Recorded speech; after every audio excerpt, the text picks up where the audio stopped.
गणपती म्हणजे बुद्धी, समृद्धी, सौभाग्याची देवता, सुखकर्ता, विघ्नहर्ता, 14 विद्या व 64 कलांचा अधिपती. श्री गणेश चतुर्थी हे भाद्रपद महिन्यातील शुक्ल पक्ष चतुर्थीला येणारे एक धार्मिक व्रत आहे. गणेश चतुर्थी या दिवसाला महासिद्धी विनायकी चतुर्थी किंवा शिवा असेही म्हटले जाते. श्रावण शुक्ल चतुर्थी ते भाद्रपद शुक्ल चतुर्थी असे महिनाभर करायचे हे व्रत आहे. नदीकिनारी जाऊन स्नान करून आपल्या हाताच्या अंगठा एवढी मातीची गणेश मूर्ती हातावरच तयार करावी. तिचे 16 उपचारांनी पूजन करून ती एका नदीतच विसर्जन करावी, असे हे व्रत आहे. याला पार्थिव गणेश व्रत म्हणतात. गणेश चतुर्थीला गणेशाच्या मूर्तीची प्राणप्रतिष्ठा केली जाते. या विधीमध्ये पार्थिव मूर्तीचे आवाहन, स्नान, अभिषेक, वस्त्र, चंदन, फुले, पत्री, नैवेद्य इत्यादी 16 उपचारांनी पूजा केली जाते. गणपती ही संघटनेची देवता आहे.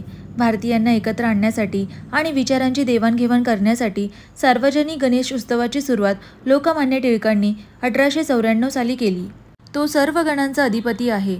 या देवतेचा विकास होऊन पुराण काळात तिला गणपती हे रूप प्राप्त झाले असे मानले जाते.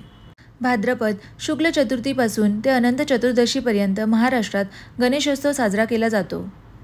श्री महागणपती पूजन केलेल्या नारळावर तसेच उमामहेश्वर आणि श्री सिद्धिविनायक यांच्यावर अक्षता वाहून मूर्ती स्थानापासून थोडी हलवतात.